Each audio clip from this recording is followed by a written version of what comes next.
এখন প্রশ্ন হচ্ছে আমরা কার মতো প্রধানমন্ত্রী হতে চাই, যে এতদিন ধরে বাংলাদেশে নির্যাতন করেছে, জুলুম করেছে, আমার দেশের আবু সাইদ থেকে শুরু করে অসংখ্য ছাত্রদেরকে হত্যা করেছে, আলেম ওলামাদেরকে হত্যা করেছে, আমাদের দেশের চৌকুশ দেশপ্রেমিক সেনা অফিসারদেরকে হত্যা করেছে।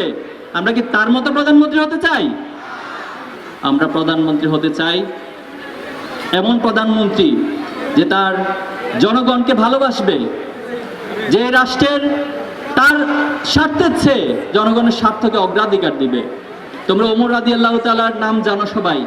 ওমর রাদিয়াল্লাহু তাআলা যখন খেলাফতে অধিষ্ঠিত ছিলেন, তিনি যখন রাষ্ট্রের প্রধান ছিলেন, তিনি রাষ্ট্রে রাতের বেলায় সবার বাসাতে যেতেন।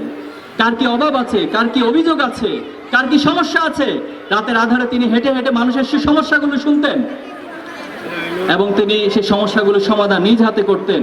এমন অসংখ্য ঘটনা আছে যে কোনো একজন ক্ষুধার্তের ঘরে তিনি নিজে খাবার বহন করে তার বাসায় পৌঁছে দিয়েছেন। আমরা অদূর ভবিষ্যতে এমন প্রধানমন্ত্রী বাংলাদেশে চাই। পারবো ইনশাআল্লাহ? আজকে তুমি অলিপুরে জন্মগ্রহণ করেছো, মনে রাখবা তোমার পৃথিবীতে নেতৃত্ব দেওয়ার জন্য, বড় হওয়ার জন্য তোমার জন্মস্থান কোথায় এটা পৃথিবীর কেউ কখনো খুঁজতে যাবে না। তোমরা কাজী নজরুলকে জানো।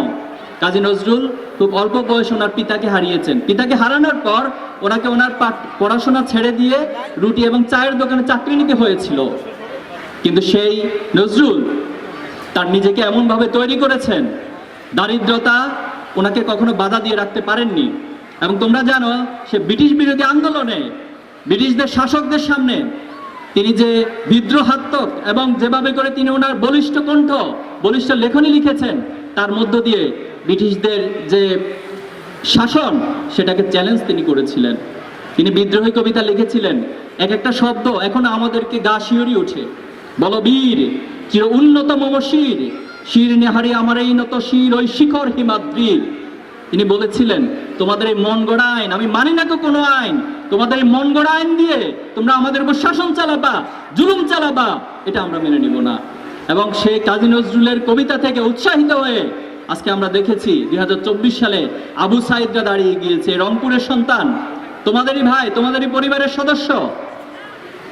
সে বাতিলের বুলেটের সামনে দাঁড়িয়েছে, বলেছে আমি তোমার অন্যায়ের কাছে মাথা নত করব না, আমি জীবন দিব প্রয়োজনে, কিন্তু এরপরও এই জুলুমতন্ত্রের অবসান আমি চাই। সেই আবু সাইদ আইকনিক চরিত্র আমাদেরকে শিখিয়ে গিয়েছে কিভাবে জালেমের বিরুদ্ধে লড়াই করতে হয়।